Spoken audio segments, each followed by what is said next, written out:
meus alunos do quinto ano. Hoje nós vamos começar mais uma aula e hoje nós vamos conversar sobre a música regional. O que é a música regional, quando que ela surgiu, em que era, tá?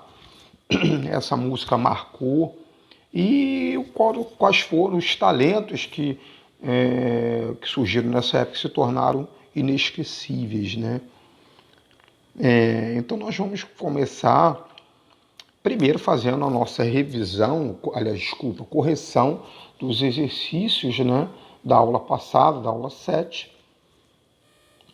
Bem, a primeira questão, ela está pedindo o seguinte: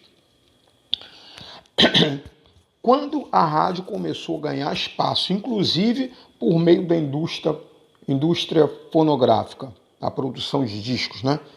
Tá, a resposta é 1930. 1930 é que a rádio se popularizou aqui. Em que ano, a questão 2, em que ano o rádio começou a veicular propagandas estimulando o consumo de produtos? Foi a partir de 1932 que as pessoas passaram, né, a década de 30, as pessoas passaram a comprar o rádio. Então, como muita gente já tinha rádio, virou um meio de comunicação mais importante da época, né? E o pessoal aproveitou para botar propaganda para estimular o consumo. Tá? Então, isso aconteceu a partir de 1932. Questão 3. Quem compôs o samba exaltação Aquarela do Brasil? Foi o Ari Barroso, mineiro da cidade de Ubá, né? Ele compôs o samba exaltação. 4. Qual profissional foi valorizado através da música, entre parênteses, samba, pela ditadura do Estado Novo? O Getúlio Vargas, ele tinha, né, como estilo de política valorizar o operário, tá? E ele usava música para atingir esse objetivo. Então, ele valorizava o operário. Tá? Quem respondeu dessa forma está correto. Então, vamos lá. Vamos falar um pouquinho sobre a música regional. Tá? A música regional é a música popular, né? Que isso foi criada nos anos 30 e anos 40, né? E ela era chamada de regional porque ela era característica de determinado lugar. Só que com a popularização da rádio, essa música ela deixou de ser regional para se tornar uma música nacional. Né? Ela surgiu em determinado lugar, ficava bastante conhecida. Quando ela ia para a rádio, ela ganhava uma dimensão muito maior, né, de ouvintes, de conhecimento do produto musical. E essa época, justamente por causa disso, por causa do rádio ter se tornado o meio de comunicação mais imediato, mais importante, que tinha um alcance bem maior, essa época era conhecida, década de 30 e 40, ela era conhecida como Era do Rádio. E foi uma época muito bacana, porque revelou talentos que se tornaram conhecidos, inesquecíveis, tá? E esse pessoal, além de se tornar conhecido, se tornar inesquecível, eles deixaram todo um legado, toda uma herança cultural que foi característica desse período, né? Vamos começar falando para vocês, vamos dar uns exemplos, falar da Carmen Miranda. A Carmen Miranda é uma jovem, né? Ela era até portuguesa, nasceu em Portugal, veio morar no Brasil e ela cantava, ela tinha todo um jeito de produzir música. E ela era baixinha, ela era pequenininha, mas muito simpática. E ela, por isso ela era chamada de Pequena Notável, né? E para caracterizar o jeito dela de se apresentar, para dar ares bem brasileiros do tipo de música que ela produzia, usava um chapéu. E em cima desse chapéu tinha uma série de frutas tropicais, frutas brasileiras, para caracterizar justamente o que é nosso. Então, ela gravou, né, o Mamãe Eu Quero, em 1937, que era de autoria do Vicente Pávio do Jararaca. assim como ela também fez filme, que era o filme Serenata Tropical, né? Eu coloquei a foto ali do da Carmen Miranda, né?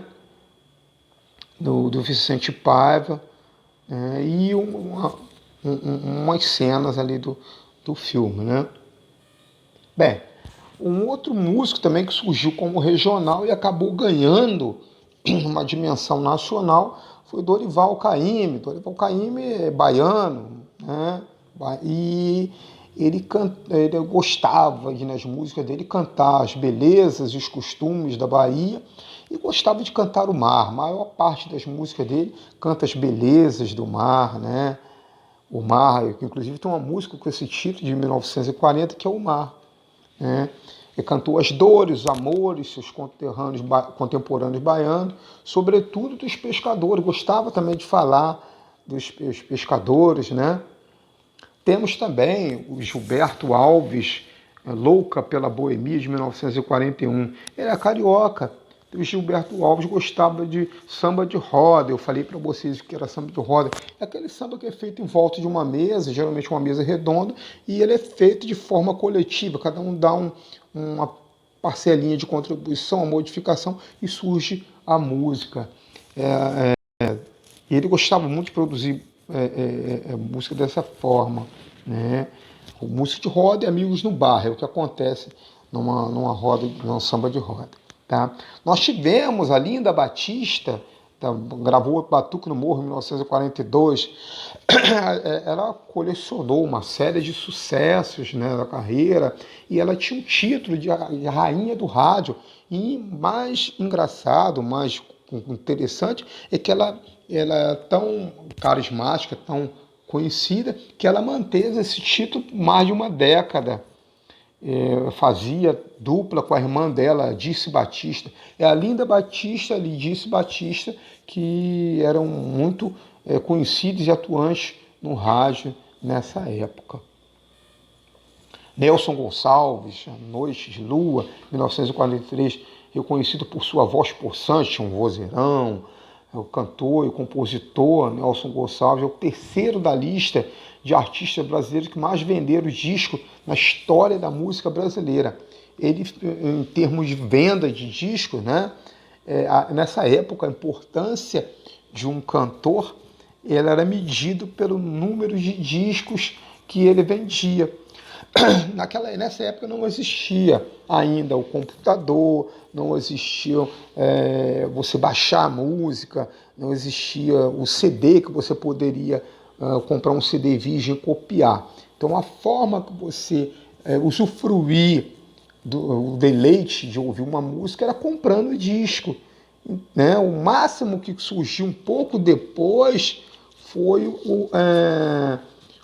a fita cassete, em que as pessoas aí podiam até gravar de um disco para fita, de fita para fita, ou do rádio para fita, mas até então, nessa época, era só o disco mesmo. Então, para você curtir uma música, você tinha que comprar o disco.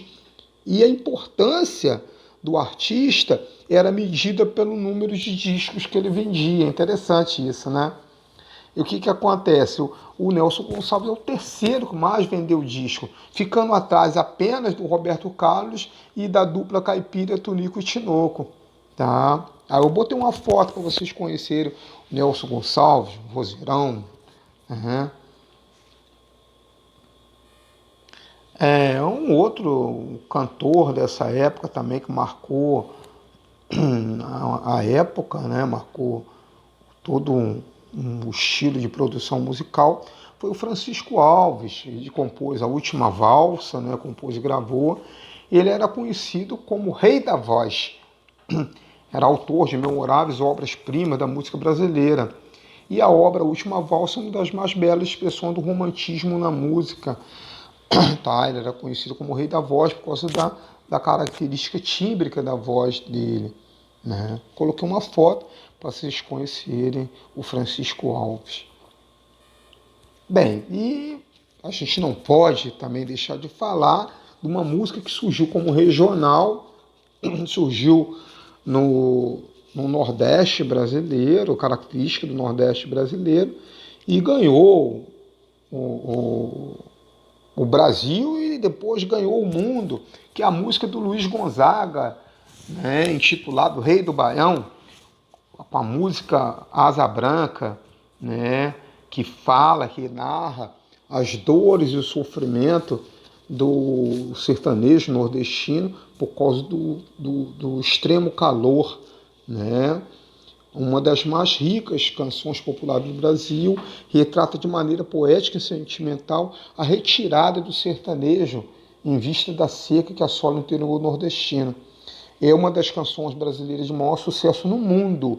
Inclusive, eu já toquei essa música para vocês ouvirem nas nossas aulas, nós fizemos oficinas com ela, né? É uma música muito conhecida. E eu coloquei uma foto para vocês relembrarem do Luiz Gonzaga, né? Bem, a nossa aula termina por aqui. Eu agradeço vocês pela atenção e até a próxima. Um abraço para vocês.